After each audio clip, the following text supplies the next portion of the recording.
姐，这是锦绣龙虾，你在哪儿弄的？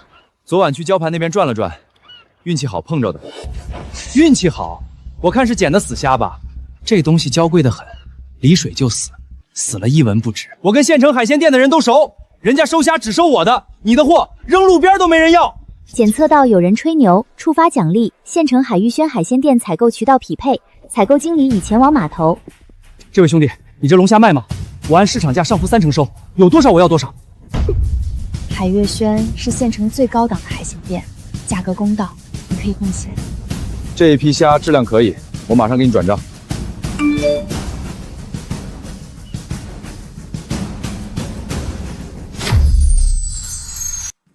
照这样下去，用不了多久就能把债还清了。这个系统到底是福是祸？老伙计，明天就靠你了。我妈早上熬的海鲜粥给你送点儿，你刚回来，家里肯定没开火。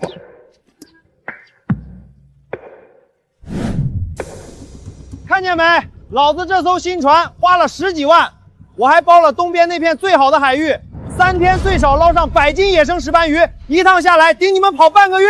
强哥就是厉害，咱们渔村谁能有这本事？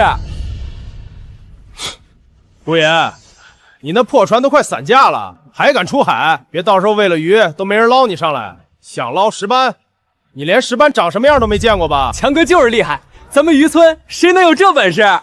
检测到有人吹牛，触发奖励，东部海域野生石斑鱼群精准分布图，旧渔船船体临时强化7天，航速提升50%。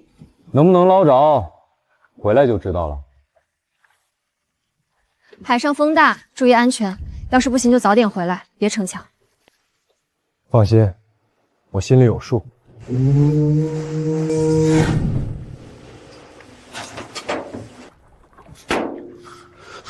强哥，今天鱼群好像跑了。闭嘴，别让人听见。我的天，这么多石斑鱼，得有100多斤吧？这品相全是野生的大石斑，这得卖多少钱啊？你太厉害了，真捞了这么多石斑。强哥，你那100斤石斑呢？怎么没见着？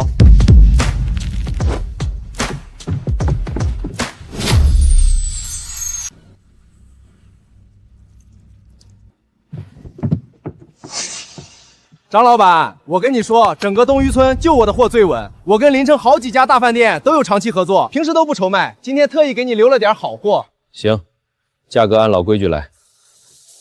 有些人啊，运气好捞了点石斑就飘了，没有稳定渠道，再好的货也烂在手里。想跟大饭店合作，门儿都没有。检测到有人吹牛，触发奖励，临城星级海鲜联盟供货合同，指定货人顾野，合作价高于市场价20%，采购专员即刻抵达。张老板压价狠，你要是不急着卖，我可以帮你问问城里的朋友。不用，等会儿有人来收。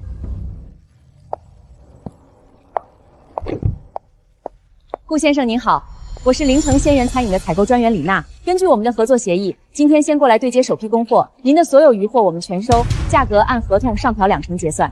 鲜源餐饮那可是临城最大的海鲜连锁，小伙子，你怎么会有他们的合作？顾先生是我们总部指定的独家供业商，以后东渔村供货只认顾先生的。太好了，有了这个长期合同，你以后就不用愁销量了。今天谢谢你帮我分拣鱼货。我们是发小啊，跟我客气什么？再说你本来就厉害，你怎么突然这么会赶海打鱼了？以前你连渔网都织不好。在城里上班的时候，跟朋友学了点海洋知识，运气好罢了。这3口养殖塘肯定是我包下来，我表哥在管理部门上班，打了招呼的，下个月就能签合同，到时候我养上南山白对虾，1年赚几十万不成问题。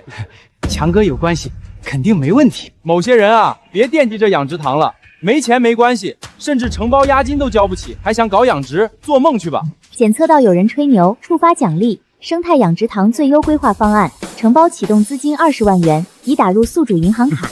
还进去装模作样，我看他能拿出几个钱。顾爷，你也想承包养殖塘？支书，这是我做的养殖规划方案，您看看，承包费我可以一次性付清。生态循环养殖，你还懂这个？这方案做的比县里专家都专业。支书，别跟他废话了。我的承包申请什么时候批？我表哥都打过招呼了。大强，承包是公开竞标，讲究方案和资质。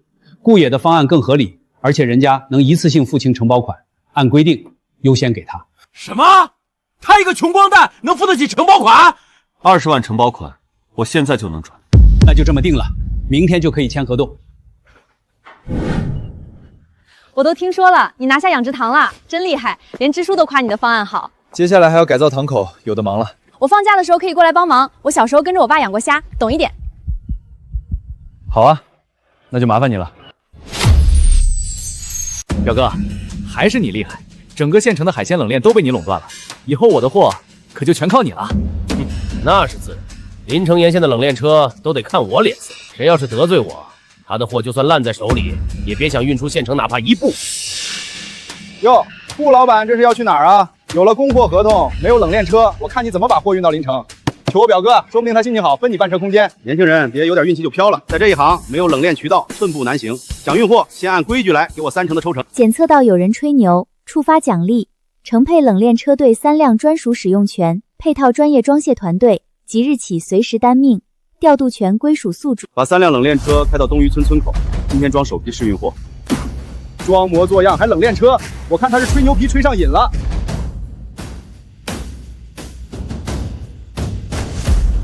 顾总，冷链车队已就位，请您指示。这不可能！顾爷，你也太厉害了吧！赵老板，你刚才说没有你的冷链，货就运不出去。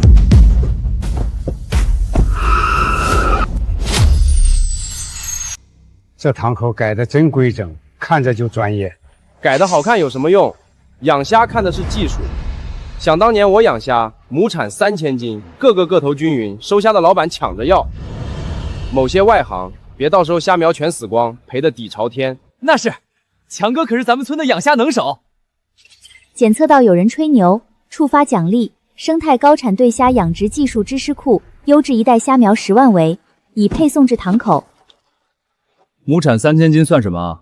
我这堂亩产5000斤都不在话下。哼，吹牛也不怕闪了腰，我等着看你赔光裤子了。让你跟我抢，我把你虾苗全毁了，看你还怎么嚣张！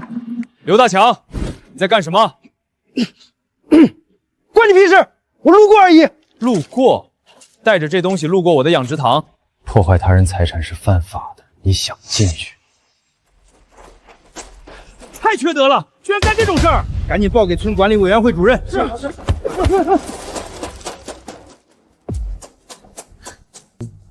你没事吧？他没伤到你吧？我没事，虾苗也好好的，别担心。县里要办海鲜品鉴大赛，拿了金奖的能跟全市的餐饮协会签战略合作，还有5万块奖金。咱们村推荐一个名额。支书，我去，我做的蒜蓉石斑那可是一绝，到时候金奖肯定是我的，拿下全市供货渠道，咱们村都跟着沾光。顾爷，你敢不敢跟我比一比？别整天躲在养殖堂里，是骡子是马，拉出来溜溜。检测到有人吹牛，触发奖励：秘制海鲜烹饪配方1套，大赛直通参赛资格已录入系统。比就比。你会做吗？别中了他的激将法。放心，应该没问题。金奖肯定是我的。顾野那小子连灶台都摸不透，跟我比，做梦！中等。太绝了！这口感，这鲜味，我做了30年海鲜，都没吃过这么好的。不光食材顶级，调味也恰到好处，完全激发了海鲜本身的鲜。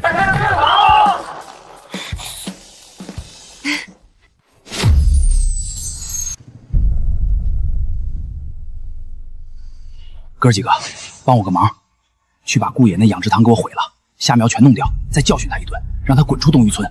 钱不是问题。放心吧，强哥，我们哥仨在这一片混了多少年了？别说一个小小的养殖堂，就是让他在县里待不下去，也就是一句话的事儿，保证让他哭着滚蛋。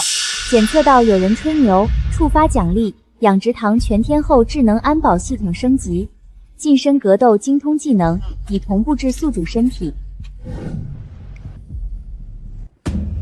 动作快点，弄坏设备就走，顺便给他点教训。大哥，有监控！怕什么？先弄了再说。想动我的堂，先过我这关。走！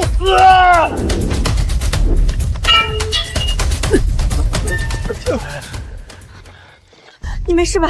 有没有受伤？我没事。太无法无天了，马上联系治安管理部门。谁指使你们来的？是刘大强让我们来的。都破了，我给你消消毒。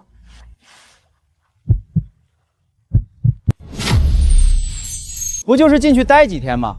等我外地的老板朋友过来投资，建个海鲜加工厂，整个渔村的生意都得我说了算。到时候顾野那点养殖塘，算个屁！检测到有人吹牛，触发奖励：海鲜深加工项目完整可行性报告，500万乡村振兴专项扶持资金，审批已通过。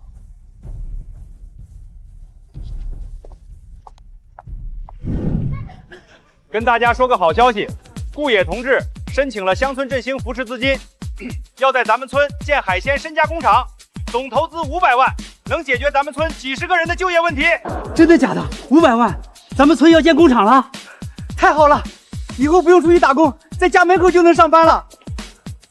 各位乡亲，加工厂建成后，主要做海鲜预制菜和干货加工，优先招咱们村的村民。以后大家的渔货，加工厂全部按市场价收，不用担心销路。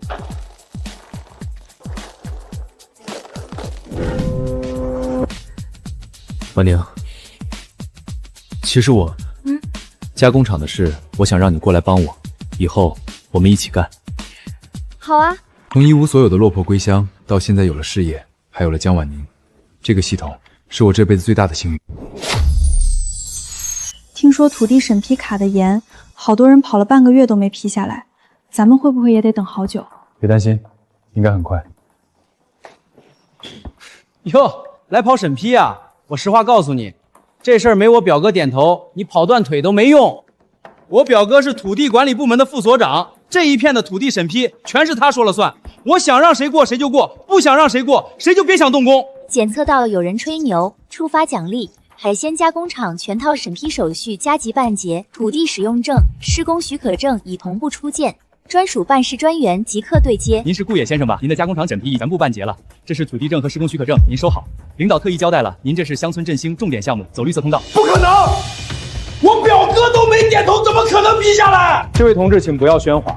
顾先生的项目符合所有政策要求，是市局点名的扶持项目，当然优先办理。顾野真的批下来了，而且还是全套手续。我说了，很快的。你是不是早就知道审批能过？感觉你一点都不慌。我只是相信，正经做事，政策不会亏待我们。谢谢你，让村里越来越好。不是我一个人的功劳，以后还要靠你帮我。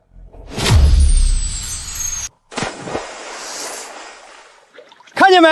我这虾才养了半个月，就快有手指粗了。再过半个月，绝对能出塘，亩产最少3000斤，整个镇没人能比得过我。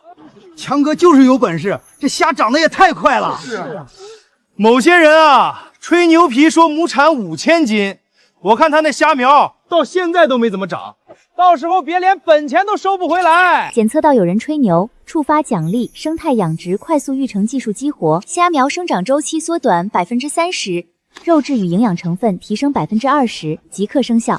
咱们的虾好像确实比别家的慢一点。别急，明天你再看。长势还行，按市场价收。哇！我的天，这才半个月，怎么长这么大？这品相比养了1个月的都好。老板，你这虾我加价3成收，有多少我要多少。不可能，绝对不可能！你肯定为了激素。我这是生态养殖，有检测报告的。倒是强哥你，刚才说亩产3000斤，怎么我看这虾个头还没我一半大？你可太厉害了，又打他脸了。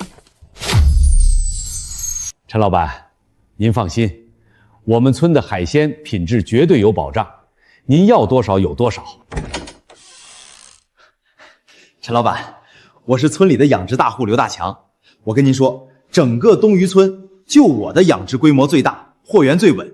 您这100万订单交给我绝对没问题。支书，陈老板这单交给我，我保证按时按量交货。我跟港口的货代都熟，出关手续我全包了，保证一点问题都没有。检测到有人吹牛，触发奖励，跨境海鲜出口资质全套办理完成，100万美金出口订单匹配成功，专属报关团队已对接。听说你们村有个叫顾野的年轻人，搞生态养殖的，他在哪儿？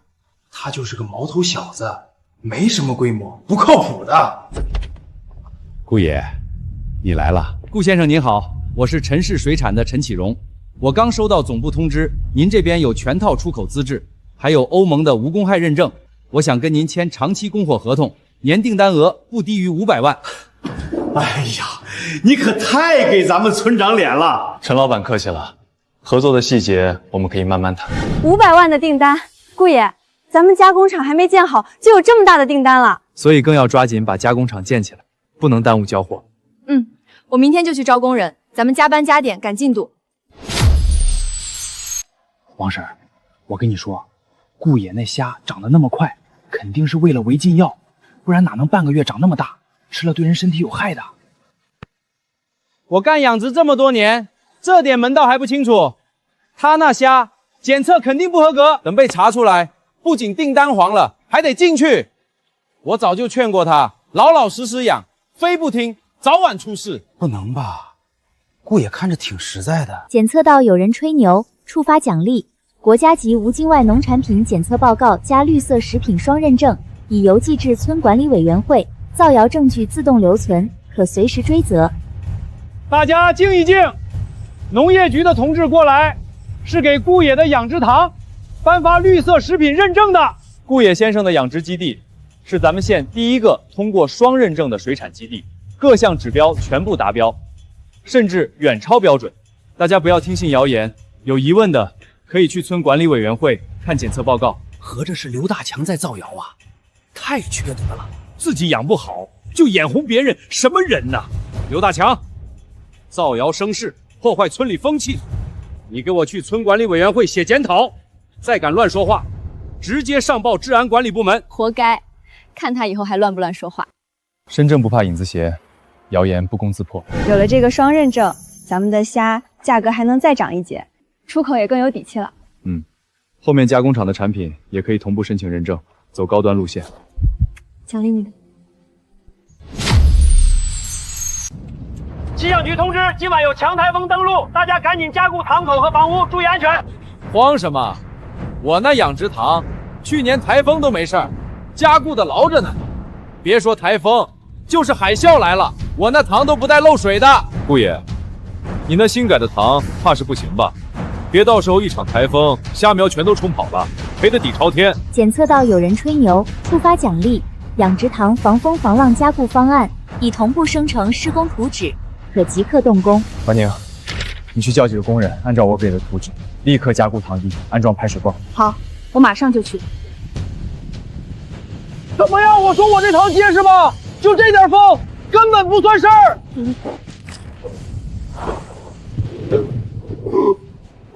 快堵上！还好你提前加固了，不然真的危险了。你在这守着，我过去帮忙。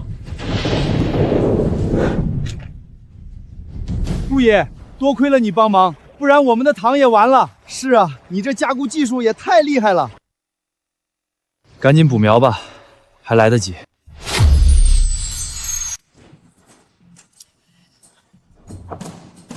哥几个，帮我去工地闹闹事儿，弄坏点建材，让他们停工几天。这点钱是定金，事成了再给你们一半。放心吧，强哥，这一片工地就没有我们搅不黄的。别说停工几天，让他们干不下去都没问题。检测到有人吹牛，触发奖励，工地智能安保系统激活，专业施工支援团队20人即刻到位，工期提前15天完成。干什么的？敢来这里捣乱？顾总，我们是施工支援队的，过来协助加快工期，保证提前半个月完工。辛苦你们了，注意安全。怎么感觉什么事儿都在你意料之中似的？运气好而已。照这个进度，下个月就能试生产了。累了就先回去休息吧，剩下的我来。没事儿，跟你一起干活不累。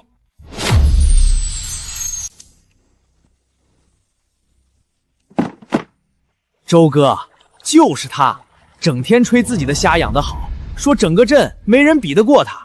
您可是县里的养殖状元，可得给他点颜色瞧瞧。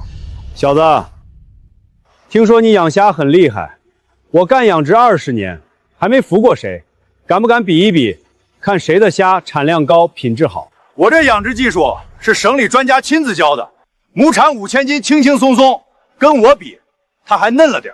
检测到有人吹牛，触发奖励：高位池生态精养技术包，亩产上限提升至8000斤，附带水产养殖协会认证专家顾问身份。比可以，加点什么彩头？我输了，我给你10万块技术服务费；你输了，把你那出口订单让给我。可以。怎么样？我这虾没话说吧？7000多斤，这也太夸张了吧！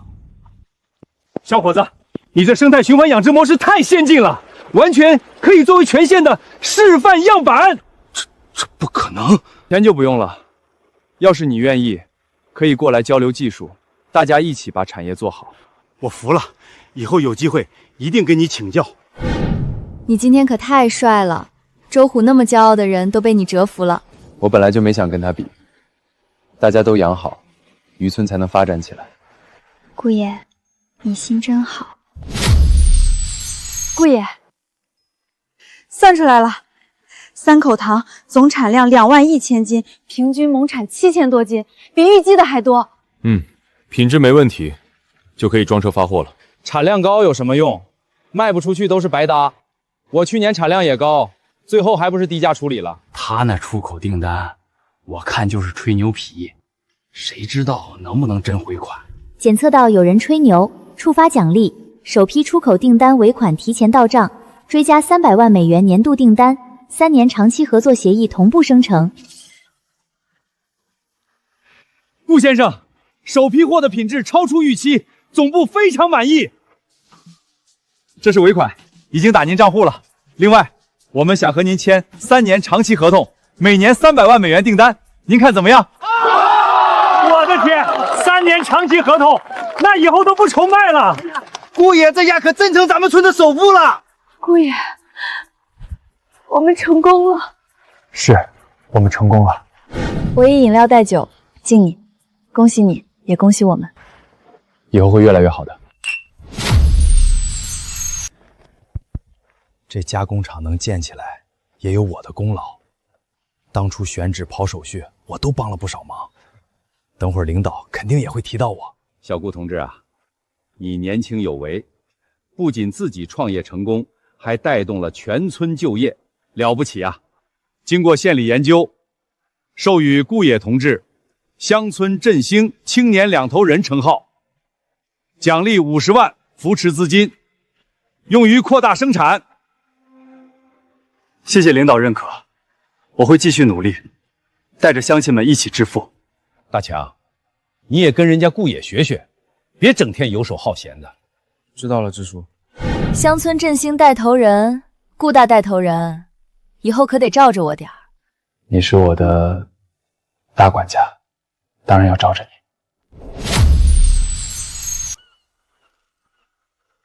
感谢各位乡亲的支持，感谢合作商的信任。加工厂投产只是开始，以后我们还要扩大养殖基地，打造自己的海鲜品牌，让东渔村的海鲜走出国门，走向世界。恭喜啊，顾老板，改天详谈。范总，顾爷，以前是我不对，我小心眼儿，嫉妒你，还处处跟你作对，我知道错了。我能不能来加工厂上班？我干了10几年养殖，懂点技术，吃苦也行。你要是愿意收留我，我以后好好干，绝不再闹事。可以，去养殖基地报道吧，先从基层干起，好好干，不会亏待你。谢谢你，顾爷，我一定好好干。你还真愿意收留他啊？都是乡里乡亲的，他要是能改好，多个人手也好。顾爷，还记得你刚回来那天，落魄的站在码头，谁能想到，短短几个月，你就做成了这么大的事儿。如果没有你，我走不到今天。婉宁，从高中的时候我就江婉宁，我喜欢你，做我女朋友吧。从落魄归乡到事业爱情双丰收，这个系统是意外的惊喜，但最幸运的是遇见了他。未来的路还很长，我们要一起走下去。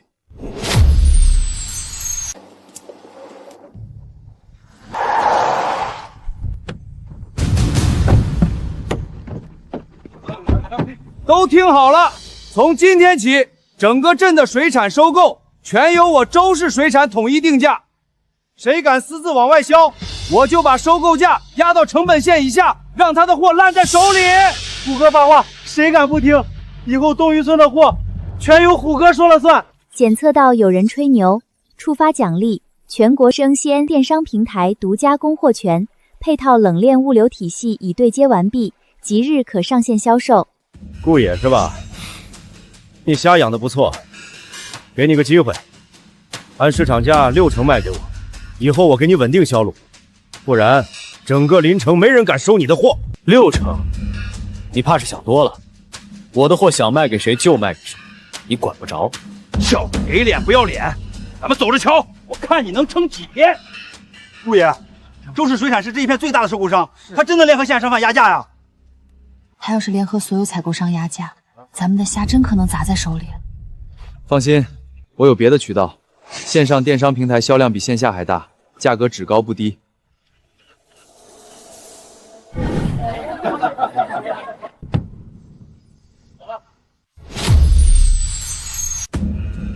虎哥说了，把这东西倒进去，3天之内，他这几口糖全得废。到时候他不求着虎哥才怪，快点弄，别被人发现了。检测到恶意破坏行为，安保预警已触发。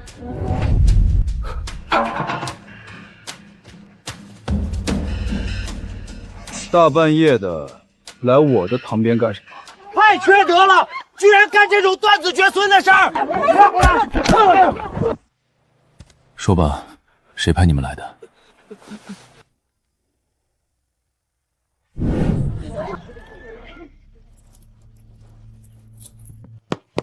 你们两个糊涂东西，谁让你们干这种事儿的？顾老弟，对不住啊，是我管教不严，损失我赔。你看能不能私下调解？涉嫌破坏生产经，属于刑事案件，必须依法调查，不能私了。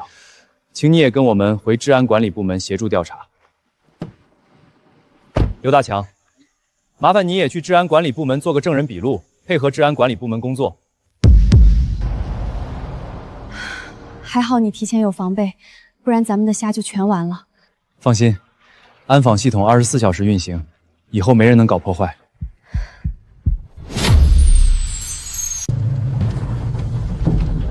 我再说一遍，东渔村的货只能卖给周氏水产，谁敢私收，我就断了他的货源渠道。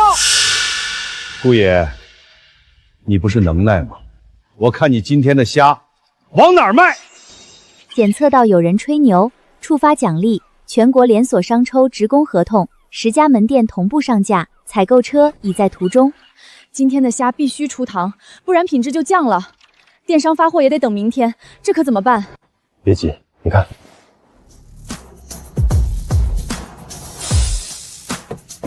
顾老板，我们是惠民超市的采购，按照职工合同，今天的虾我们全收，价格按约定上浮2成。太好了，是惠民超市，比那些小收购商靠谱多了。顾老板，我出市场价加1成，收剩下的货加2成。强卖这套行不通啊！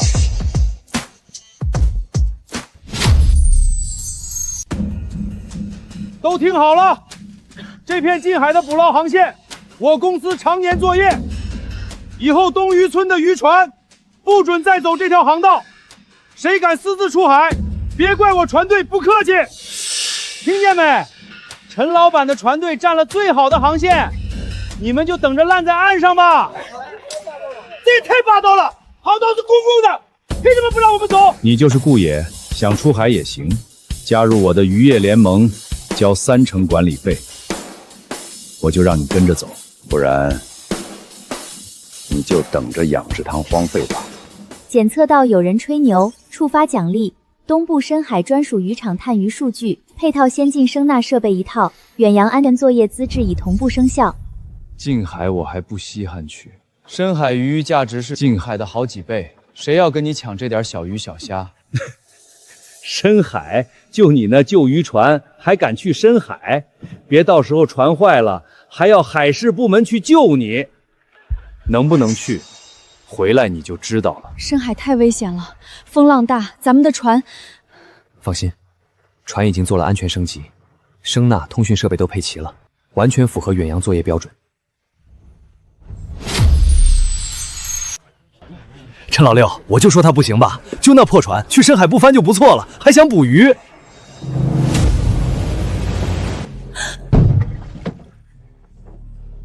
我的天，这么多深海鱼，这得卖多少钱呀？这品相比陈老六的货还好。陈老六，我说了，近海我不稀罕，以后我们村的船都走深海航线，就不劳你费心航道的事了。傅老板，我们也想跟着你跑深海，你带带我们吧。我打算成立渔业合作社，不管哪个村的，愿意加入的都可以一起干，资源共享，销路共享，有钱一起赚。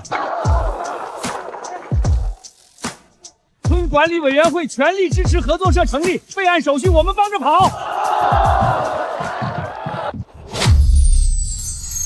这可怎么办啊？好好的鱼苗怎么突然就死了大半？江老头，欠我们厂的30万饲料钱，今天必须还，不然我们按合同收你的鱼排抵债。再宽限几天，等这批鱼出了，我一定还。等你这批鱼都死光了，还出什么鱼？我实话告诉你，我们王老板看上你家婉宁了，只要婉宁嫁给王老板的儿子，这30万就不用还了。以后饲料还优先给你购。你们做梦！我死都不会嫁的。嫁不嫁你们自己掂量。3天后还不上钱，我们就按合同走法律程序。到时候鱼白查封，你们全家损失更大。造孽啊！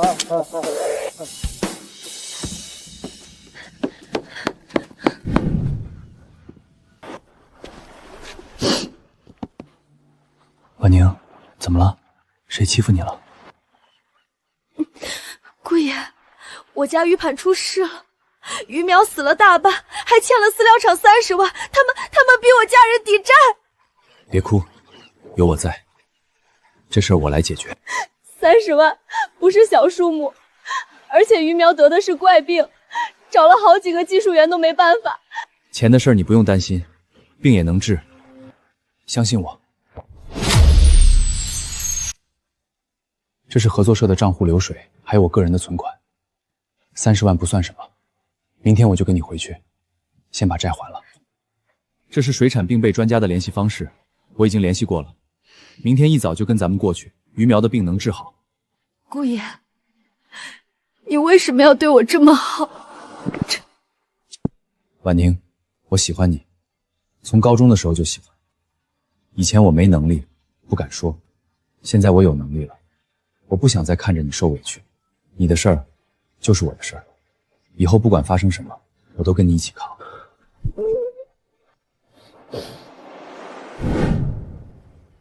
老师，这病还有救吗？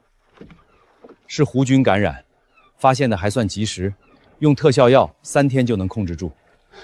伯父，药我已经让人去采购了，下午就能送到。鱼苗的事儿您放心，肯定能保住。顾爷啊，辛苦你了，快喝点水。阿姨，不客气，应该的。顾爷啊，这次谢谢你帮忙，鱼苗的钱还有药钱，我们以后慢慢还你。伯父，不用还，婉宁的事儿就是我的事儿。话不能这么说，30万不是小数目，我们江家不能平白无故拿你的钱。我知道你跟婉宁是同学，关系好，但婚姻大事不是儿戏。饲料厂王家的条件确实好，婉宁嫁过去至少不用吃苦。爸，我不嫁。伯父，您觉得王家条件好，是觉得我没能力照顾好婉宁？小伙子，你养虾赚了点钱，我知道，但30万已经动了你大半家底了。以后万一再出事呢？王家是开饲料厂的，家底厚，能帮衬晚年。检测到有人轻视宿主，触发奖励。全县最大水产饲料公司51%控股股权已完成工商变更。伯父，您说的王氏饲料厂，现在我是最大股东。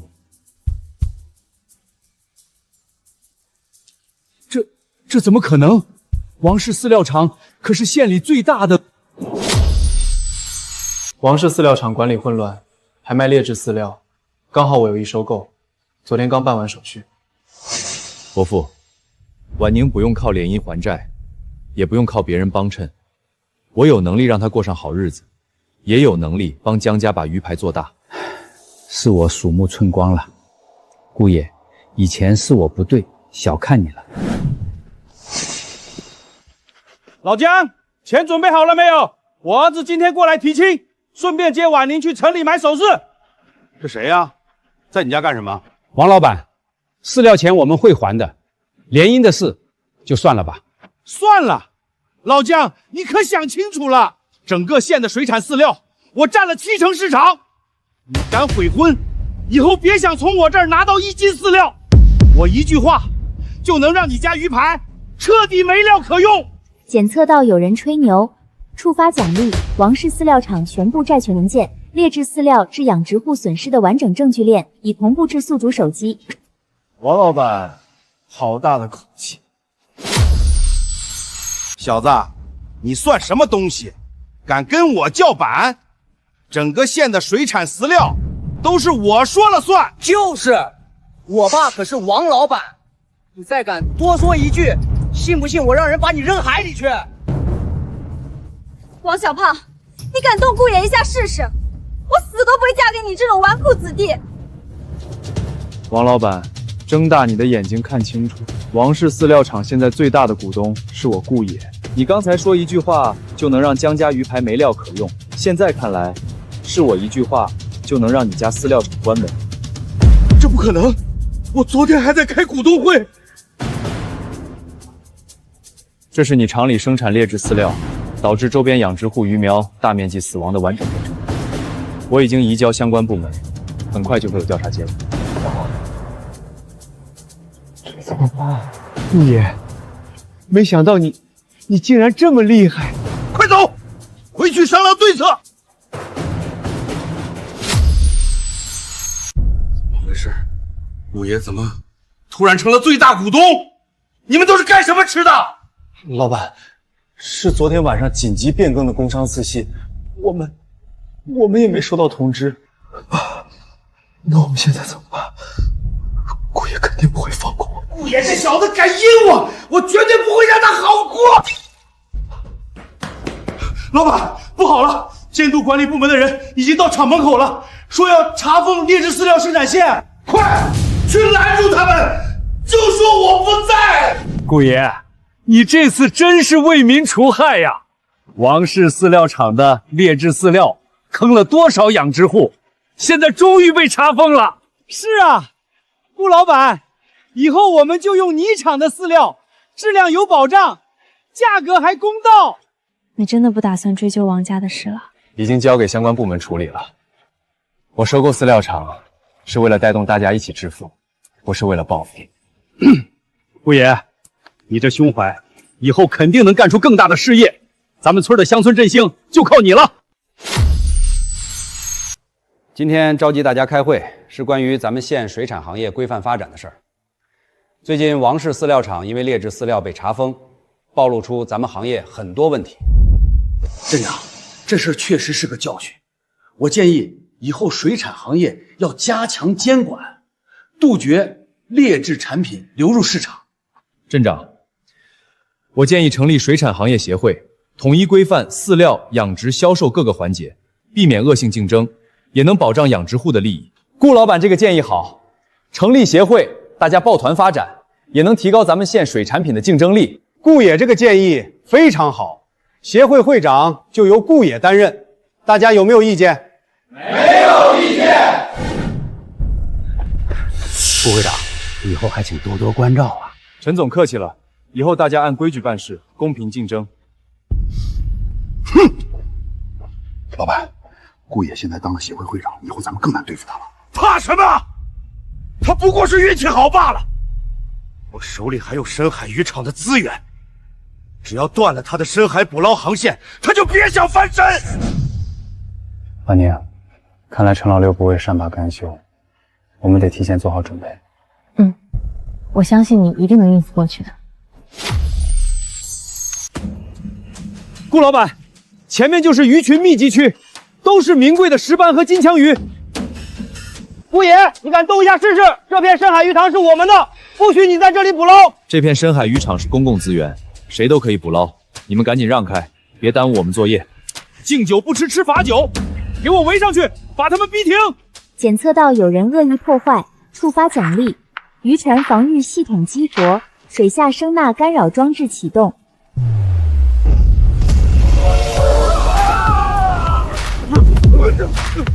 这是什么怪物？回去告诉陈老六，别再耍这种小把戏。深海渔场是大家的，他垄断不了。顾老板，太厉害了！这么多深海鱼，得卖多少钱啊？我就知道你一定能平安回来。顾爷，你这次不仅打破了陈老六的垄断，还给大家找到了新的捕捞航线，真是咱们村的大功臣。这都是大家的功劳，以后我们还要一起把水产行业做大做强。没用的东西，一条破渔船都拦不住，顾野那小子到底藏了什么本路？深海渔场全被他占了，咱们手里货压得死死的。老板，顾野渔船配备专业避障探测设备，咱们船刚靠近就被狱警驱离，根本没法近身干扰作业。老板，大事不好！周边村镇养殖户全都加入顾野渔业合作社了，统一共享深海捕捞点位、平价饲料和固定销路，咱们再也收不到优质海货，仓库都要空了。顾野断我财路，我绝不会善罢甘休。周虎，你去联络几个外地水产中交商，统一压低市场收购价，全网散布他家海鲜存病害、重金属超标的谣言，再安排人去他加工厂门口聚众闹事，拖住他出货进度。老板，造谣闹事涉嫌违法，一旦被取证，要能打乱他的订单节奏，暂时压住他的势头，一点代价我承担，立刻去安排，别磨磨蹭蹭。顾爷，我刚听以前跟陈老六干活的熟人说，他要雇人造咱们海鲜的负面谣言，还打算带人堵加工厂大门闹事，耽误咱们出口订单发货。多谢你特意过来报信，这份人情我记下。以前我总跟你作对，现在跟着你干，才知道你实实在在带着全村赚钱。陈老六纯粹是眼红使坏，我不能看着你吃亏。造谣赌场太影响生意了，出口订单耽误交货要赔巨额违约金，咱们怎么办？不用慌，咱们所有水产品都有全套权威检测报告、无公害认证，监控全覆盖。我现在联系市场监管、治安管理部门报备，同步留存所有渔场、加工厂出货溯源记录。他玩阴招，咱们走正规渠道维权。省城海之源集团发来的，说要整体收购咱们合作社的深海捕捞权和加工厂股份，开价3000万。顾爷，我刚听县里一个老关系说，海之源是陈老六堂兄陈建国的公司，专干吞并小渔村的事儿。3000万就想买我们全村人的饭碗，他们这是觉得东渔村好欺负。他们还在附加条款里写了，要我们5年内不得在省内销售同类产品，这等于封杀我们自己的品牌。太欺负人了！要不我找人去省城摸摸他们的底？不用摸，他们既然想谈，我们就在谈判桌上见真章，去告诉他们，我同意谈，但地点定在东渔村码头。码头？那地方连个像样的会议室都没有，让他们看看，他们想买走的到底是什么。你就是顾野，果然年轻。我那份协议你考虑的怎么样？陈总亲自跑一趟，说明你挺重视。但3000万，连我们今年出口订单的零头都不够。年轻人，我买的是你的未来，不卖给我，你确定你们能扛得住接下来的风浪？我听说台风刚过去，你们修酒店花了不少钱吧？陈总，我们台风后重建，县里批了专项扶持，银行也给了低息贷款。你那份协议里的资金，我们暂时用不上。顾野，我最后给你一次机会，3天时间，要么签字，要么我把收购价降到2000万，到时候你们全村来找我求着卖。陈总，你走慢点，码头石板滑。这人比陈老六还难缠。难缠不怕，怕的是我们不知道他要出什么招。顾老板，3号塘和4号塘的 pH 值一夜之间从7.8掉到了6.2，而且亚硝酸盐超标3倍，这情况不对，像是有人往塘里倒了东西。顾老板，我在塘埂北边发现了这个桶，里面还有残留的液体，闻着像工业废酸。昨晚谁在塘边值班？值班的是刘大强，他说昨晚11点左右听到有摩托车响，出来看的时候没发现人。把桶封存好，送去县里检测，然后通知所有养殖户，今天停水换塘，全部用新水。顾老板，换水要花好几万啊，而且虾苗经不起折腾。不换水，这批虾苗3天内全死；换水，我们还能保住70%，花几万保住几十万，哪个划算？行，听你的。检测结果出来了，是工业废酸，浓度很高，要是再多倒半桶，塘里就什么都不剩。顾爷，这事儿绝对跟陈建国脱不了干系。昨天他刚走，晚上就出事，哪有这么巧？证据呢？光凭时间对不上没用，必须有实证。我让技术员调了昨晚塘边的监控，凌晨1点17分，有一辆没有牌照的摩托车经过北侧塘缸，停了大概40秒，人戴着全盔，看不清脸。这个后座绑着的桶跟早上发现的那个一模一样。大强，你认不认识县城里收废品的人？能找到这种工业废酸来源的？认识一个，以前跟我做过海鲜生意的老孙头，他儿子就在化工园区上班。现在就去找他。婉宁，你把视频备份3份，1份给村管理委员会主任存档，另外2份我有用。你自己小心。放心，有证据在手，该小心的是别人。大强跟我说了，这废酸的事儿我确实知道一些。前天晚上，化工园区的老赵偷偷拉了一车废酸出去。你认识买废酸的人吗？不认识，但老赵说那人是从省城来的，开一辆黑色商务车，车牌号是省城的。省城来的，肯定是陈建国的人。你看看这个人，是不是那天来拉废酸的人？对对对，就是他。虽然戴着帽子，但这人下巴上有个痦子，我记得很清楚。我去找他。书记，你现在去，他只会死不承认。我们要让他自己跳出来。别动！省城来的，下巴上那个痦子化成灰我都认得。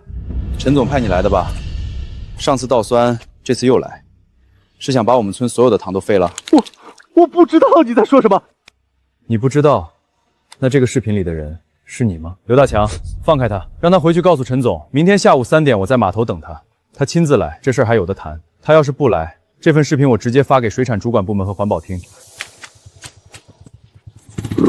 他真会叫陈建国来？一定会来，因为他怕的不是我，是证据。顾爷，你这份见面礼送的挺特别。陈总，你那份大礼我们村也收到了，工业废酸倒进养殖塘，这事儿如果传出去，你海之源的招牌还要不要？顾爷，你拿一段看不清脸的监控就想威胁我，那视频里谁是谁你心里清楚。你想怎么样？第一，你那份收购协议作废，永远不要再提。第二，今天当着所有村民的面，你陈建国承认海之源与我们村再无瓜葛，以后井水不犯河水。顾爷，你够狠。行，我答应你。各位东峪村的父老乡亲，我是海之源集团负责人陈建国。之前有一些不愉快的事情是我们处理不当，今天在这里，我郑重承诺，海之源以后不会再介入东峪村的任何事务。乡亲们，事情到此为止，以后我们专心搞自己的产业，不受外人干扰。海之源的门，我们东峪村不开了。顾爷，这事儿没完。我知道。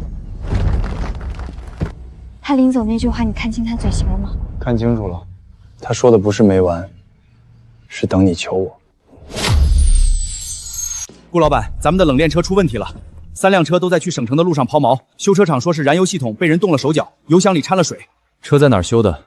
什么时候能好？在县城的修理厂，他们说最快也得3天，但咱们这批货明天必须送到省城，不然就要赔付违约金。违约条款我看了，这批货如果逾期，要赔偿总金额的30%，也就是90多万。顾老板，冷库温度突然升高了，压缩机停机，里面的货正在解冻。立刻把冷库里的货全部搬到备用冷库，备用冷库还能装多少？备用冷库只有100瓶，装不下全部。李总，我是顾爷，我这边冷库出了故障，有3吨冻虾需要临时存放到你那边，4个小时之内取走，费用我出双倍。把货分一半运到临城李总的冷库，另一半用冰块保温先发到省城，到了那边直接进他们的冷库，我联系好了。我让修车厂的朋友查了监控，昨天夜里11点23分，有一辆黑色轿车停在冷链车旁边，停了大概15分钟。那辆车没有牌照，但车身颜色和省城那个助理开的车一样。他们先动冷链车，再坏冷库，这是要断我们的发货链。订单一旦大面积逾期，客户会流失，信誉也会受损。婉宁，你现在联系所有客户，告诉他们3天后的货提前1天发。冷库咱们修不好，但可以租。省城物流园有大型冷库，按小时计费。可他要是再搞破坏呢？那就让他搞。他每搞一次，我们损失一笔，但留下的证据就多一笔。积累够了，我们一次性清账。你打算等他再出手？我打算逼他出手，让村长明天去找镇里，说东隅村准备申报省级水产示范基地，评审组下周就要来。陈建国听到这个消息，一定会坐不住。省级示范基地申报要求可高了，咱们的环保处理系统还得再升级一道。环保系统我已经联系了环境科学研究院，下周一他们派专家来安装新设备，1周内能做完。镇里刚送来的，说是水产主管部门出评组调整了时间，提前到后天就到。后天？咱们养殖塘的生态改造还没验收完呢，这要是被看到不达标，申报就黄了。这个出评时间改动是陈建国的手笔，他听到消息，那怎么办？照常准备。他以为提前来就能抓到把柄，我们正好借这个机会，把所有东西摆在台面上，让他们看个清楚。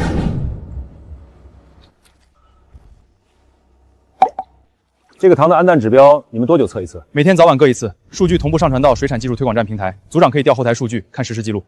那个系统是新装的，我看到管道还没有完全固定。是的，上周刚装完，现在还在调试阶段，但下周正式启用前，所有管道都会加固到位。他们检查的比我想的细，连排水口的螺丝松了都记下来了。你们村的生态改造整体不错，维护处理系统虽然没完全完工，但规划合理。我会在报告里注明验收前完成即可。谢谢。过了，过了。但陈建国一定已经知道了，出评组没找到问题，他下一步会更积极。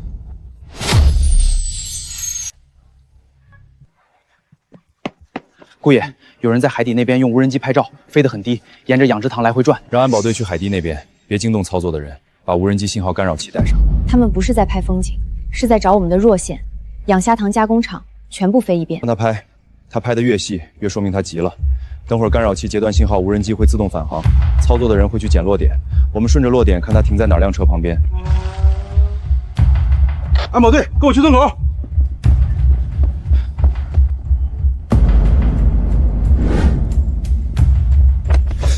拍够了吗？要不要进塘里拍点近景？我不知道你在说什么，我只是路过，无人机是自己掉下来的。这东西不值多少钱，你拿回去跟陈总说，下次想拍可以提前说一声，我们安排人带你们参观，免得飞错地方。我会转达。这次是无人机，下次呢？他要是雇人混进旅游区搞事怎么办？所以从明天开始，旅游区所有入口安装人脸识别系统，跟县里的治安系统联网，谁进来什么时间去了哪，全部留痕。你是不是早就在筹备这件事了？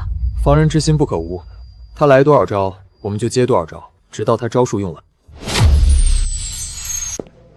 顾老板，新生产线产量是旧线的3倍，而且人工成本能降低1半。质量检测这块要盯紧，每批次流量抽检，不合格的一律返工，不能出纰漏。顾老板，省城那边寄来的是检测报告，咱们那批运过去的冻虾被抽检了。报告显示，这批冻虾被检出有微量有机磷残留，虽未超标，但接近临界值。这不可能！咱们的虾全程无抗生素、无违禁药，检测机构也是正规第三方。这个检测机构我之前没听过，婉宁，你查一下他的注册信息。注册时间是3个月前，法人代表姓陈。那就对了，这份报告是假的。陈建国等不及了，直接买通一缸注册的机构给我们下套。现在的问题是，这份假报告已经发给咱们的几个大客户了。我刚才打电话问了一圈，有3家说收到了，还有2家表示要暂缓下季度的订单。这东西对咱们声誉影响太大，光靠咱们自己辟谣，客户不会全信。我们不用自己辟谣，让真检测机构来做对比验证，把结果直接发给所有客户。农业科学研究院的水产品检测中心是全省最权威的，明天我就去提交申请，3天内能出结果。3天内陈建国一定还会有动作，我们要做的是在他行动之前让客户收到正式报告。这事儿我明天亲自去省城跑一趟，跟农科院的人当面说清楚。陈建国这一套一套的，什么时候是个头？快了，他出的招越狠，说明他手里的牌越少。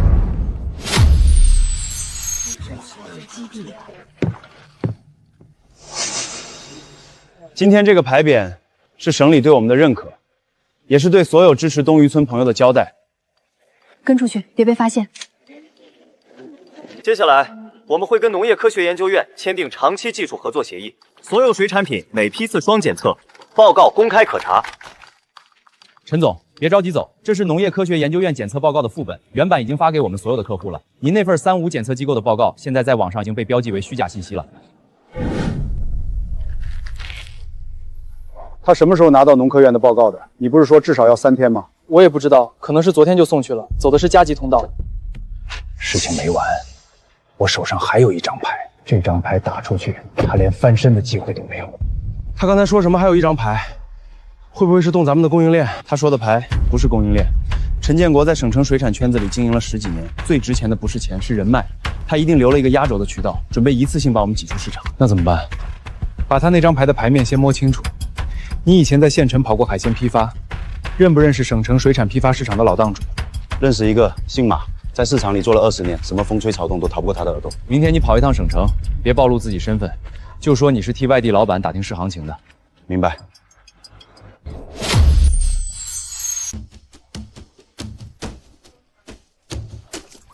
老板，这虾怎么卖？我替外地老板来打听行情，要大批量。大批量要多少？老马，是我，东峪村的刘大强，我来打听个事儿。最近有没有人在市场里放过风声，说东峪村的货有问题？大强，你怎么来了？风声确实有人放，就是前些天省城海之源的陈老板亲自来市场，找了几个大档主吃饭，说你们村的虾是靠药物催大的，还拿出了一份检测报告。你看了那份报告吗？我没看，但我听隔壁档主说，那报告上面盖的章很新，不像是老机构的。大强，你们村的货我收过，品质没得说，但这风声一旦传开，市场里信的人会越来越多。我知道了，老马，谢谢。明天我带一份正经的检测报告来，你帮我递给几个大档主。行，我等你啊。 3条线同时走，这是要把我们彻底挤出省城市场。他连市场档主都联络好了，只要我们有一批货出问题，整个市场都会挤制我们。但是我们没有出问题的货，他就算再买通一个检测机构，咱们也可以第一时间用农科院的报告打回去。问题是，他如果换一种方式呢？比如直接攻击我们的供应链源头。市场风声破起来最快。 明天大强把农科院报告带给马老板，让他散给档主。只要市场里的人知道报告是假的，陈建国的话就再也没人信了。好，我明天一早就去。但这不是终局，他手里真正最后一张牌，我猜是跟省外的渠道有关。他一定有办法让我们的货进不了外省市场。那我们就在他出牌之前，先把外省渠道铺好。跟我想到一块儿去了。顾总，这虾的质量我验了3批。 稳定性很好，我们华南12市的冷柜渠道全部给你上架。那咱们这季度的合同现在就签？签，以后每个季度保底500吨。来了，顾爷，你动作够快。陈总，来都来了，要不要尝尝我们新出的预制菜？出厂前做了农科院双检，放心吃。我认输了，省城市场我收手，但我有个条件。什么条件？我堂弟陈老六还在服刑，他以前跟你们的那些恩怨，能不能？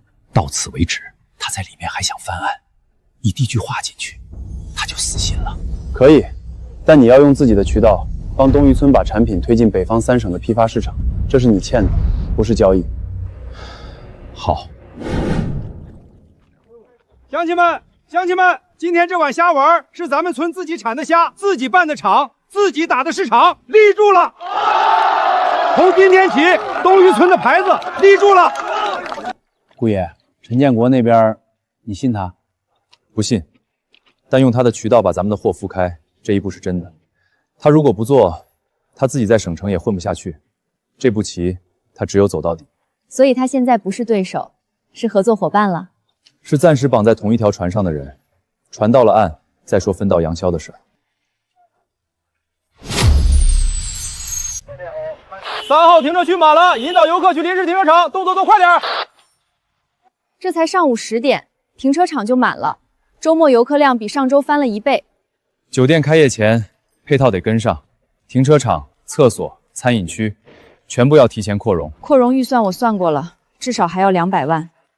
目前账上资金都在压货和饲料采购上，周转期要45天。顾爷，昨天旅游区营收破了10万，但镇里来人说了，游客太多，排污系统负荷超了。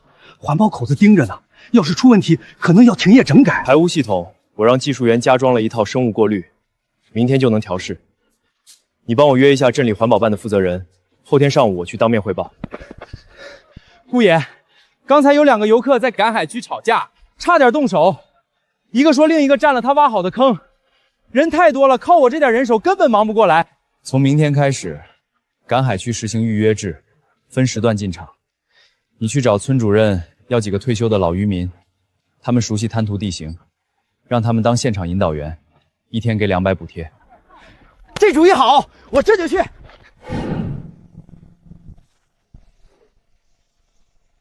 北方3省的批发渠道我打通了，首批试发货下周3从省城发车，走铁路冷藏专列。你动作挺快，渠道我铺好了，但品牌要用你的东渔村。我这边只做物流和仓储，不碰定价，不碰品控。运输损耗率写的是3/1000，高于行业标准，如果超过，由他们承担。江小姐看得细，这个条款是我自己加的，以前的事儿算我赔罪。明天我签好，让人送到你公司。顾爷，省城海坤资本最近在整合沿海产资源，动作很大，已经收了3个渔村的地产和码头权益。你留意一下，他们下一个目标可能是你们这里。海坤资本，这个名字我没听过。没听过，说明他们还没进场。进场前都是先看再动手。我叫方成，海葵资本水产事业部负责人。我们看了东渔村的合作社模式，很有兴趣，想谈合作。方总远道而来，辛苦了。合作具体怎么谈？我们出2个亿，整体收购你们合作社的水产板块，包括养殖塘、加工厂、冷链车队以及品牌使用权。收购后，东渔村所有村民以员工身份留用，待遇比现在提高20%。你说什么？收购？我们顾爷干得好好的，凭什么卖给你？顾先生，你是聪明人，2个亿，你们全村人打工10年都赚不到。而且我们进来之后，资金、渠道、管理全部升级，你们省心省力。方总，你调研过东渔村去年的营收吗？2个亿，大概是我们3年的流水。你出的价比市场评估低了40%。评估报告我们看了，但你们的基础设施老化，排污系统、冷链设备都是半旧的。收购之后，我们还要再投大笔钱翻新，所以这个价已经很有诚意了。方总，方案最后一页备注里写着，收购后品牌东渔村要更名，也就是说，我们干了2年打出来的牌子，以后不归我们了。品牌整合是大集团的统一策略，你们的产品还是原产地，只是换个名字，不影响销售。影响不影响，得我们村里人说了算。小顾是合作社法人，他的意见就是我们的意见。 2亿就想买咱们全村的家底，还要改名字，这也太欺负人了！顾爷，你不会真考虑吧？考虑是肯定要考虑的，但考虑的不是卖不卖，而是他为什么挑这个时候来。陈建国刚走，海葵的人就来了，时间太巧了，说不定陈建国就是替他们来探路的。他主动提北方渠道，也是为了给海葵摸我们的底。 所以这笔收购不能接，也不能直接拒绝。直接拒绝，他们会有更激烈的手段。先把他们拖住，让他们觉得我们在犹豫。拖住？怎么拖？明天你跑一趟省城，去工商局查海坤资本的股东组成，看看除了方程，背后还有谁。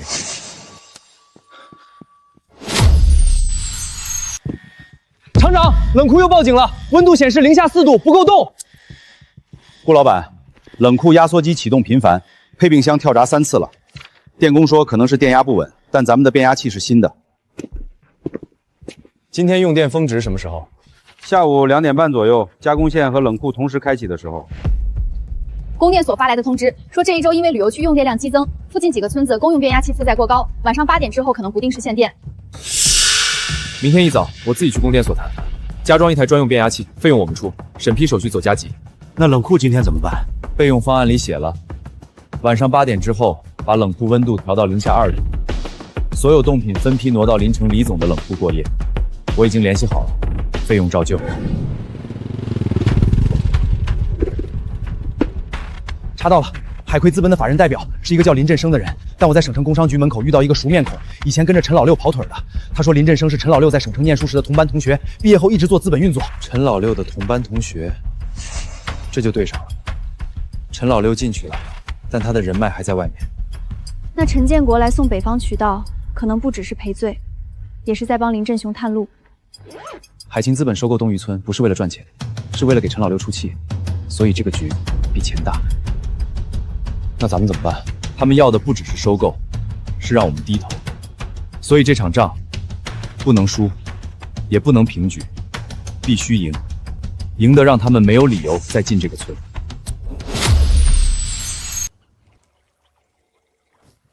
顾老板，3号塘的虾苗今天集体靠边，全部贴着塘壁游，这不是正常行为，像是受了刺激。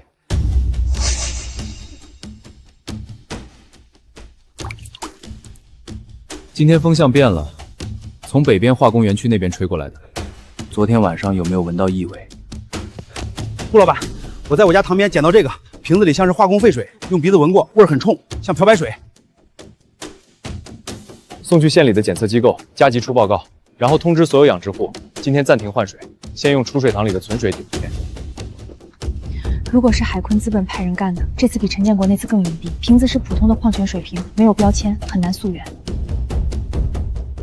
不用溯源瓶子，查风向。今天北风，说明污染物是从北边过来的。北边有化工园区的，只有一条排灌口。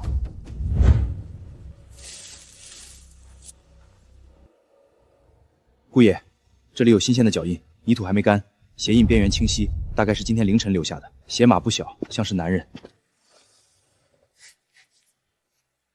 这根钢管是新的，接口处的焊点还没锈。有人趁凌晨从排灌渠倒工业废水，顺着渠水流进养殖塘。排灌渠上游2公里就是化工园区的污水处理厂，但厂区外围没有监控覆盖，这条渠是盲区。你们几个在这里干什么？这是排灌站的地界，不让外人进的。我们是东渔村的，今天早上我们塘里的虾出问题了，顺着排灌鱼往上找到这里的。你看这个管道口是不是昨天刚接的？怪了，我前天巡查还没有这个管口，昨天白天也没有人上报施工。这件事我们不会追究你，但你得配合我们做一件事，把从昨天凌晨到今天凌晨的进出登记表给我们看一眼，我们只看不带走。顾先生，上次谈的方案你考虑的怎么样了？我们时间有限，如果3天内没有答复，这笔资金我们就投到别的项目去了。方总，我正要找你。你们海葵资本上个月通过一家空壳公司收购了临城3家海鲜加工厂的债权，对吧？那3家厂现在停产，设备闲置。你想收了我们的合作社，然后把那3家产能并进来，形成省城区域垄断。你调查我们？不需要调查。你上次来太急了，急着收购，急着压价，急着改我们的品牌名。一个正常的投资公司不会在第一次见面就把底牌全亮出来。方总，你回去告诉你们老板林振生，东渔村的地1寸不卖。我们顾爷带着全村人干出来的产业，不是给你们这帮玩资本的当筹码的。好，那就走着看。让一下，方总，你们玩的那些手段我们都清楚，往排灌渠倒废水，冒充游客夜间踩点，买通小商贩压价，我们都记着呢。检测报告出来了，排灌渠水样含有高浓度磷酸盐和氨氮，和化工园区的废水成分匹配。这份报告足够证明有人通过排灌渠向养殖区倾倒污染物。报告只是证明有污染，但证明不了是谁倒的。那条渠没监控，钢管上没有指纹。我有个办法，排灌站的值班员每次轮班都会签到，我可以去跟他喝顿酒，问出他昨晚和谁搭过话。可以，别关太莽，问出人和车的特征就行，但不要承诺给他任何好处，也不要提我们的名字。要是他什么都不说呢？那就让他知道，排灌渠的钢管是焊接在水利设施上的，属于破坏公共设施。他作为值班员，有责任上报。大强，我不是不想帮你，那天晚上确实有车停在排灌站门口，但我没看清车牌，那车没开灯，停在路口，熄了火，我以为是谁停了车在打电话。什么样的车？大车还是小车？小车，深色轿车，个子不高。下车的时候我隔着窗户看了一眼，穿的是皮鞋，不是胶鞋。你还记得那人长什么样吗？太黑了，没看清脸。但我听到他关车门的声音，是那种很重的关门声，像是那种老款的重大纳塔桑，铁皮厚，关门响。谢了，这酒你留着慢慢喝。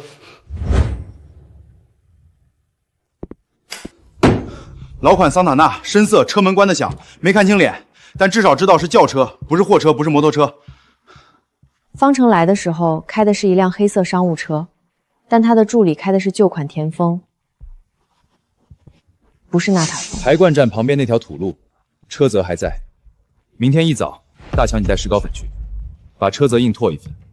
如果是老款桑塔纳，轴距和轮胎花纹有固定特征，把拓表交给镇里的老检验员看，他认得。那方程那边呢？就这么放他走了？他还会再来的，下次来就不是收购方案了。这是大众桑塔纳的轮胎花纹，而且是前胎，后胎比这个宽半指。这车至少跑了7年，轮胎磨损程度不低。能看出是哪个年份的车吗？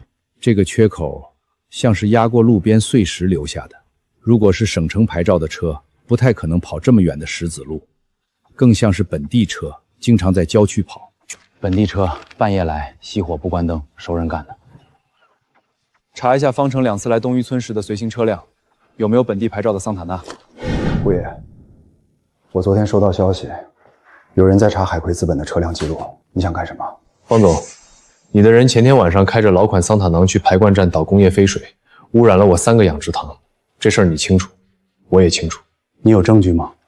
空口说白话不算证据。这是你助理开的那辆桑塔纳的车辙拓标，轮胎花纹和磨损特征已经和车辆登记信息比对上了。2天前凌晨，那辆车出现在排灌站门口。顾爷，你要想清楚，这件事真要闹开，我不一定有事，但你的养殖塘停水半个月，订单全黄。方总，我养的虾不还水会死，但你这车质印放在法庭上，证据不会死。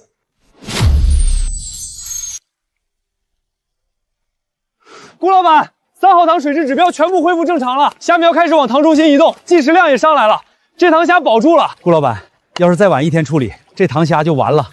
咱们以后怎么防这种暗招？排灌渠的入口已经封闭了，以后我们抽水直接走深水井，不走渠水，费用合作社出，不用大家掏1分钱。大家签个字，明早施工队就来打井，1口井共3户，够用10年。车辙踏片的事儿我不追究，排灌渠的事儿我也不再提。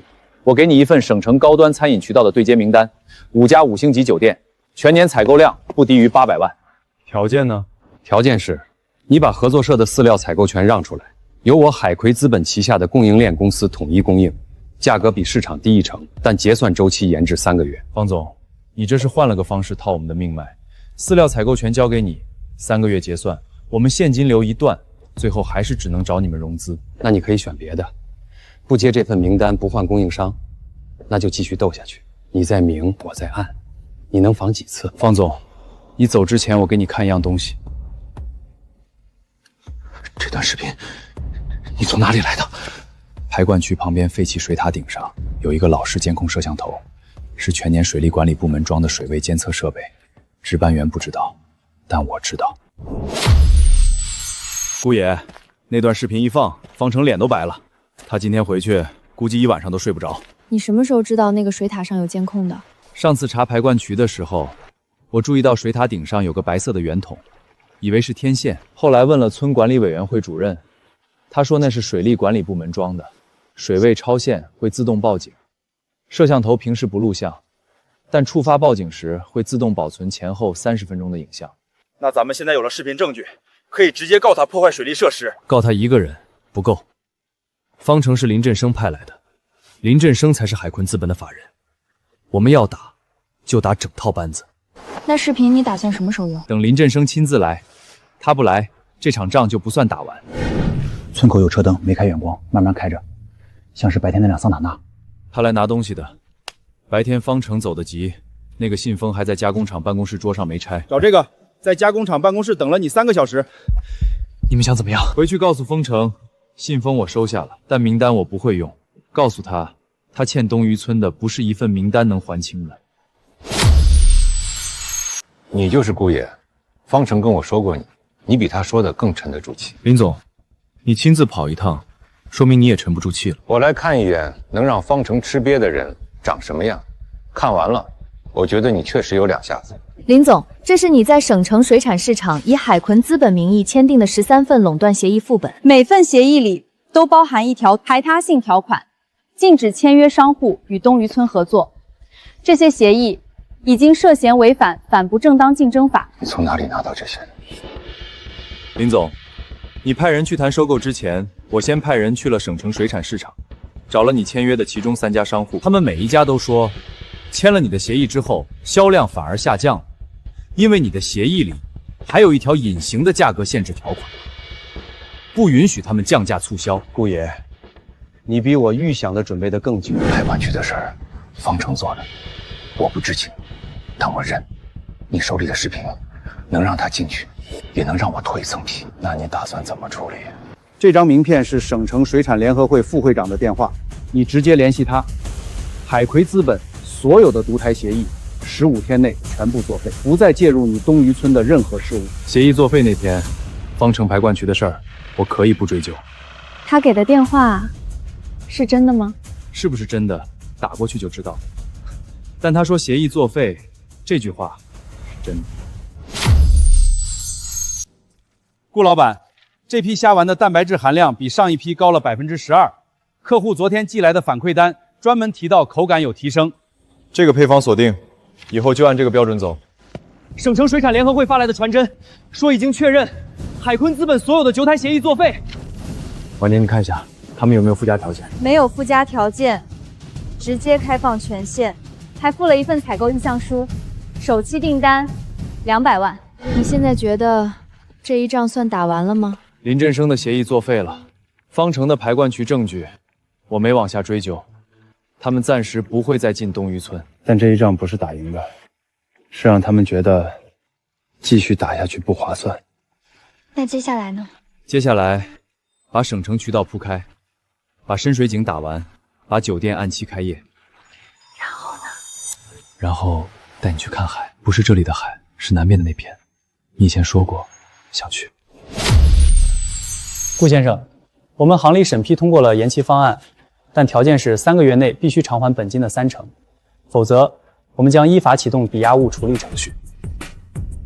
30%是多少？240万。这笔钱你从加工厂利润里挤不出来，因为余清期至少还要等45天。 9月到10月是淡季，我们手里能动的流动资金只有不到80万，缺口是160万。3个月内我连本带利全部还清，不用延期，也不用分期。但你要帮我做一件事，把养殖塘的抵押评估报告从现在的按成本计价改成按产出估值。按产出估价，你得提供至少3年的完整养殖数据，你只有1年半的数据。这是合作社统一标准化的养殖日志，包含每一塘的投苗量、换水频次、饲料转化率、出塘时间、销售单价，双重签字。所有数据经过村里会计和镇水产站双重签字确认。你看完再决定。顾爷，我刚听村管理委员会主任说，银行的还款方案改了，估值方式换了。你跟他们谈下来的？不是我谈下来的，是他们自己算清楚账了。按产出估值，我们1个养殖季的产出就能覆盖抵押物价值。银行不傻，但缺口还在，160万，这45天怎么办？明天我去省城一趟。海坤资本的林振生虽然收了手，但方程给的那张名单里有5家5星级酒店，我先跑一遍，最快1周都能拿到预付款。我跟你一块儿去，省城的路我熟，开车比你自己坐大巴快半天。行，明天凌晨4点出发。顾先生，你电话里说带了样品来，但我只有15分钟时间。15分钟够。这是合作社的鲜虾和虾丸样品，昨晚刚出塘，全程冷藏到刚才，可以现场看、闻、捏。品相不错，有多少量？这是合作社的年度产量表，旺季每天能稳定供应500斤鲜虾，淡季也能保证200斤。如果想长期合作，可以签保量保价的季度协议。保量保价，意思是无论市场价格变动，你们都能按协议价格供货。对，但条件是要求预付下季度的30%货款，这钱用来垫付旺季前的饲料和人工成本。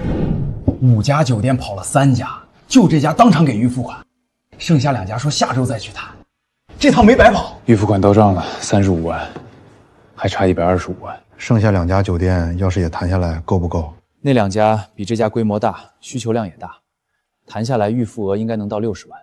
但还有一个问题，产量能不能跟上？订单签了，货供不上，一样是赔违约金。那回去之后，把村里闲置的那3户老塘也盘活起来，不想养的出钱租过来，再转租给合作社统一管理。哪儿来的钱？攒的。以前跟你作对的时候存了点，后来在旅游区做安保也攒了一些，凑起来够租金。你只管签订单，塘口的事儿我来跑。3号塘出虾之后没有补苗，空塘期已经超过10天了。按照我们之前的计划，这批空塘应该补投越冬虾苗，但现在苗种场的交货期推迟了半个月。顾老板，苗种场刚发来的通知，说因为水温异常，越冬虾苗的孵化率下降，他们的供货时间要再往后延20天。20天，等不了。越冬虾苗如果不在这个月入塘，明年开春出塘就晚了，会错过第一批高价期。我昨天跑了一趟隔壁镇，那边有个散户手里还有一批苗，说是自己育的，数量不大，品相一般，但至少能补上2口塘。品相一般是怎么个一般法？个头比正规苗小1号，活力还行，但不知道抗病能力怎么样。不要，这批苗如果带病入塘，我们整个养殖区都要受影响。空塘就空着，等20天。这期间，你把所有空塘的塘底淤泥清干净，晒塘杀菌，把准备工作做到位。酒店预付的第2笔款到了，62万，加上第1笔的35万，我们还差63万，距离银行要求的240万还款还有不到30天。剩下的63万不用从贷款里挤。陈启荣那边下个月的出口订单预付款应该能提前到账，明天我给他打电话。你早就把出口订单的预付款也算进去了？不算不行，银行那边是按产值估值，但产值要变成现金，得有订单支撑。订单预付款是唯一能在30天内到账的大额现金流。那就好。我刚才一直没告诉你，我还差多少钱我都算了几遍，但每次都卡在63万这个数上，你心里有数就行。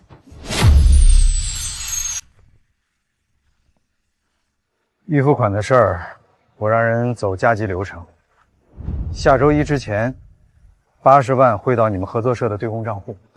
但这批货的出塘日期必须写进合同里，12月15日前，首批3吨虾丸必须发往港口。12月15日没问题。空塘期我预留了20天晒塘，投苗时间算好了，刚好能赶上出塘。你提前把出塘时间算进合同里，说明你心里有底。我就怕你到时候赶不上。赶不上的情况，我在合同里写了，延迟1天罚订单总额的3/1000。这个条款是我自己加的。你给自己加罚则，我还是第一次见。因为我知道不会延迟。3号塘的底泥清掉一半了，再晒3天就能全部干透。剩下的2口空塘后天开始清。淤泥晒干以后翻一遍，再撒一层生石灰。明年开春的虾苗底质要好，产量才能稳。你放心吧，这几口塘交给我，保证比你预期的标准还高一层。他今天干了5个小时，中间就喝了1次水。明天开始，清塘的人工费按工时算，你记账，月末统一结。不用记我的，我这是还以前欠你的账，你记别人就行。新生产线试运行了3次，每次都能稳定运行4个小时以上。如果明天正式投料，第一批虾丸3天后就能出成品。12月10号之前，第一批成品要完成包装和标签粘贴。12月12号装箱，13号发车。这批货是出口订单的首批试运品，不能有任何延误。顾老板，冻虾解冻时间的参数我们还没有完全摸准，如果解冻过度，虾肉口感会发绵。解冻时间设定在40分钟到50分钟之间，每10分钟测一次中心温度，达到零下2度就停止。如果超过这个时间，这批虾就不用来加工了，直接改成虾泥，留作内部试吃。出口订单的包装标签需要中英文双语，还要印上欧盟的产地编码，这个我们之前没做过。婉宁，标签设计稿你明天上午10点之前发给我，我确认后直接发给印刷厂。产地编码我已经拿到了，印在标签背面。顾爷，我下午去了一趟临城，找老马问了问最近的水产市场行情。他说省城那边突然有了一批外地进来的虾，价格比我们低2成，品质一般，但量很大。他怀疑有人在故意压价，目标就是我们这批出口货。知道是哪里来的货吗？老马没查出来，但他说了个细节，那批货的包装箱上印的编号跟以前海坤资本用过的一家物流公司编码很接近。海坤资本的排他协议已经作废了，林振生也亲口说不再介入东渔村的业务。如果这批货跟他们有关，那就是换了一家公司，换了个名字，手法没换。不管是谁的货，价格比我低20%，说明他们不想赚钱，只想拖垮我们的订单。明天你去省城，再找老马一次，把这批货的进货渠道问清楚，哪家公司从哪个港口进来的，报关人是谁。你明天一早就去。就这批。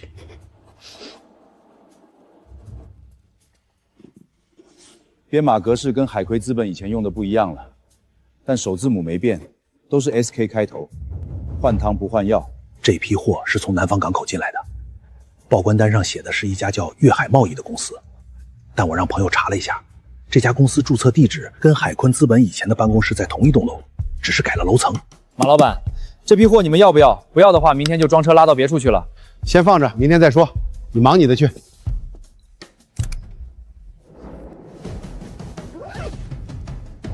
老马，这批货的进货价是多少？至少让我心里有个数。进货价我打听到一个大概，比市价低30%，但这个数字不一定准，因为走的是内部结算。报关公司是粤海贸易，注册地址跟海葵资本同楼，不同层。这批货现在压价投放市场，就是为了截胡我们的出口订单客户。客户现在看到的报价比我们低20%，就算他们知道品质有差，但差价摆在那里，心里会犹豫。他们能压多久？这批货的总量有多少？马老板说至少够投放2个月。如果一直保持低20%的价格，我们的客户会流失一大半。小顾，你有没有办法把这个价格差弥补回来？2个办法。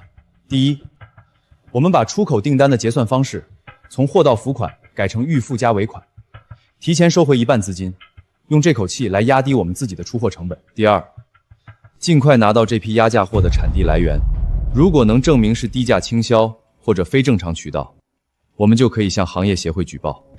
第一个办法我能落实，客户那边我来沟通。第2个办法需要时间。刘大强，你能不能再跑一趟省城，把粤海贸易的报关底子调出来？我明天再去，这次我带点东西去。我有个老熟人在省城海关做查验员，当年欠我个人情。你要查的这批货，报关底单上写的品名是冻虾仁，产地标注是广西，但入库记录里写的实际卸货港是汕尾，产地和卸货港不一致，报关单做了2次修改。修改记录还在不在系统里？系统里修改记录还在，但后台时间签显示第1次报关是在夜里11点，第2次修改是在凌晨2点。同一批货，同一天夜里，换了2次产地。那批货的收货方签字的联系人是谁？签字的联系人名字叫王明，留的电话是省城的座机号，但这个号码我查了一下，登记在粤海贸易名下。也就是说，这批货的真实产地不是广西，而是汕头。汕头海域的虾货源充足，但品质参差不齐，收购价确实比我们这里低不少。所以他们的低价不是从成本里挤出来的，是从产地差价里挤出来的。他们赚的不是单笔利润，靠的是压垮我们的订单之后再涨价回收。行业协会对产地标注不符的举报处理周期一般是15个工作日。如果我们提交举报，15天之内这批货可能已经卖完，我们的客户也可能已转走一半了。那就不走举报，把这个信息直接递给我们现有的几个大客户，让他们自己去判断，是继续买产地不明的低价货，还是跟我们签保价保质的长期协议。我今晚整理完客户名单，明早挨个发邮件。第1批货已经全部完成包装，箱内温度稳定在零下18度。发货单已打印，运输合同今天上午确认了，标签已经贴完了，每箱都检查了3遍。批次号用的是昨天定的标准格式，不会有问题。标签贴好了吗？产地编码、保质期、批次号3样都要在箱体正面显眼位置。这批货明天凌晨发车，后天中午能到港口。报关手续陈启荣那边已经安排好了，发车时间定在凌晨4点，安排2个工人押车，到了港口之后全程盯着卸货，确认没有问题再回来。检查完了，没有松动，冷藏机启动正常，温度已经降到零下22度。出发吧，路上停靠不要超过2次，每次休息时间控制在20分钟以内。到达港口之后，立刻联系陈启荣的人，会安排接货。明白，我们出发了。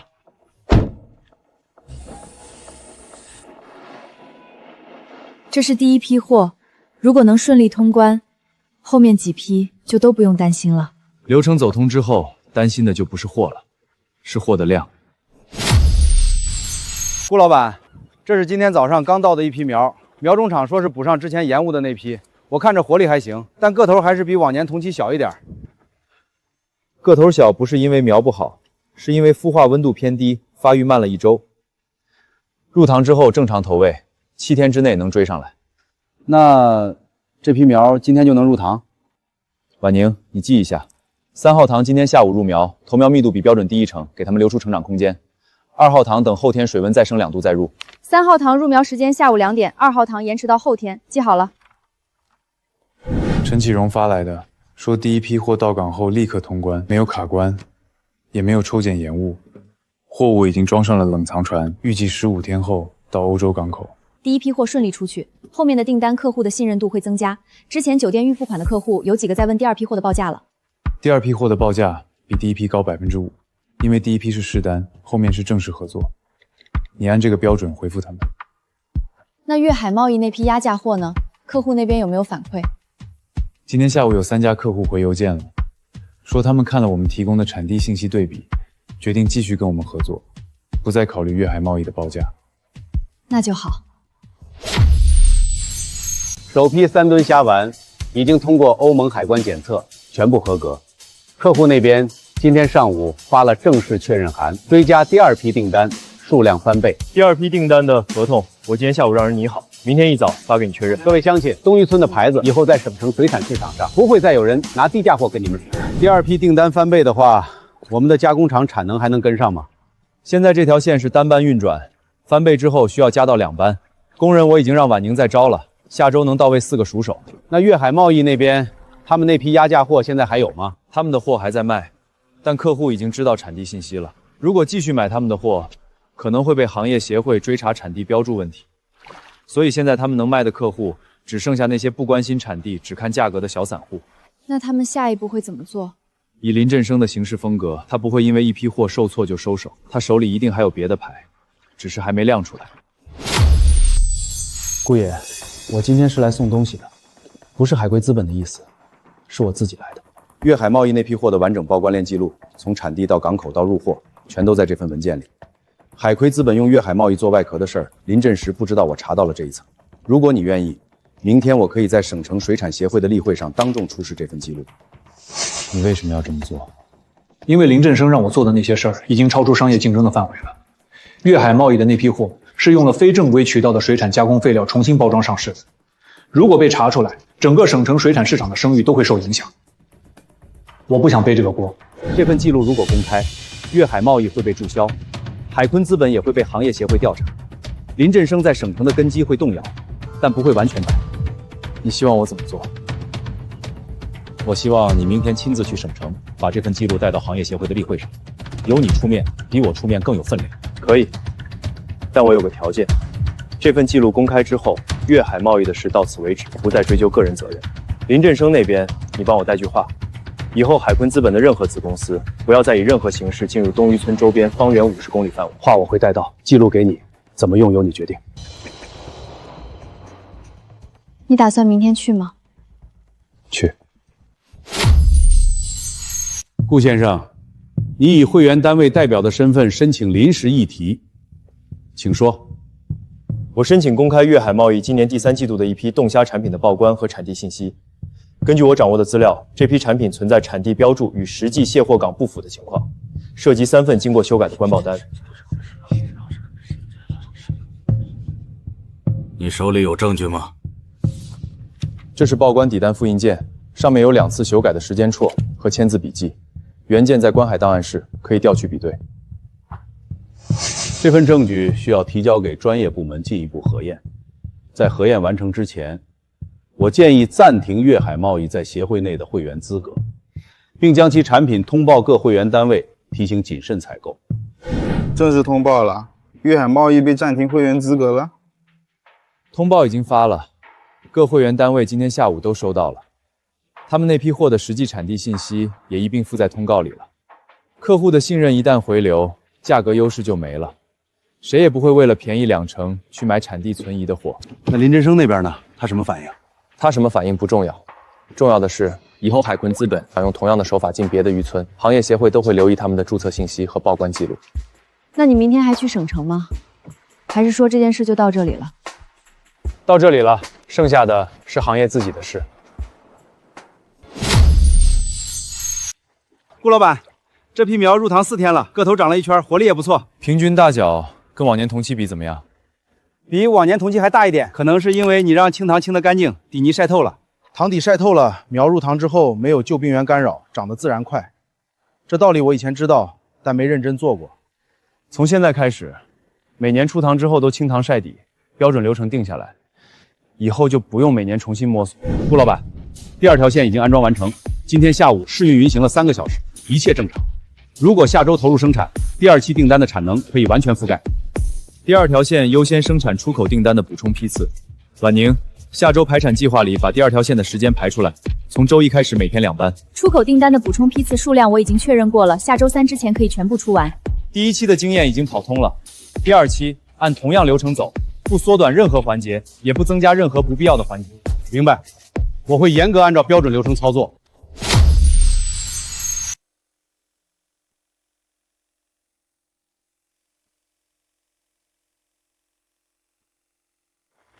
顾老板，这批苗入塘4天了，个头长了一圈，活力也不错。平均大小跟往年同期比怎么样？比往年同期还大一点，可能是因为你让清塘清得干净，底泥晒透了。塘底晒透了，苗入塘之后没有旧病源干扰，长得自然快。这道理我以前知道，但没认真做过。从现在开始，每年出塘之后都清塘晒底，标准流程定下来，以后就不用每年重新摸索。顾老板，第2条线已经安装完成，今天下午试运运行了3个小时，一切正常。如果下周投入生产，第2期订单的产能可以完全覆盖。第2条线优先生产出口订单的补充批次。婉宁，下周排产计划里把第2条线的时间排出来，从周1开始每天2班。出口订单的补充批次数量我已经确认过了，下周3之前可以全部出完。第1期的经验已经跑通了，第2期按同样流程走，不缩短任何环节，也不增加任何不必要的环节。明白，我会严格按照标准流程操作。乡亲们，今年咱们合作社的总营收比去年翻了1倍，今天分红按人头和入股比例发放。下面请顾爷给大家讲几句。今年合作社的总利润，刨掉成本和预备的明年生产周转钱之后，可分配利润是375万。大家手里拿到的分红单上金额已经按入股比率算好了。明年我们的目标是翻到600万。你刚才说600万是认真的？认真。分红大会之后，村管理委员会主任说要给你挂一个荣誉村民的牌子，你拒绝了。牌子不用挂，日子过得怎么样，大家心里有数。顾爷，你现在还觉得这个系统是你最大的运气吗？运气是开头，后面的事靠我们自己了。